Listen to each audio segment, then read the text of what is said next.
I am the Tofu Golem. Please enjoy the video. In this video, I will show how to remove Honda CRV side mirror glass.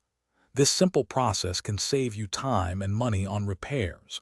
We'll guide you through each step, ensuring a smooth experience. First, let's gather a few basic tools you'll need for the job. Having everything prepared beforehand makes the removal much easier and safer for both you and your vehicle. Before we begin prying, it's crucial to prepare the mirror. Use your vehicle's interior mirror controls to tilt the glass as far inward or outward as it will go. This action creates a small but vital gap along one edge, typically the top or bottom. This gap provides the necessary space to safely insert your prying tool without damaging the mirror housing or paint. Now for the main event, detaching the glass.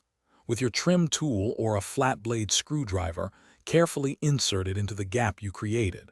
Apply gentle, even pressure to pry the mirror glass away from its mounting clips or backing plate. You should hear a few soft pops as the clips release. If your mirror has heating elements, remember to disconnect the two small electrical connectors on the back of the glass. Once the old mirror glass is removed, take a moment to inspect the mirror housing. Check for any broken clips or debris that might hinder reinstallation. Clean the area thoroughly to ensure a proper fit for your new mirror glass. To reinstall, simply align the new glass with the mounting clips and apply firm, even pressure until it snaps securely into place. Reconnect any electrical wires if applicable. Thanks for watching. Consider subscribing if we helped you today.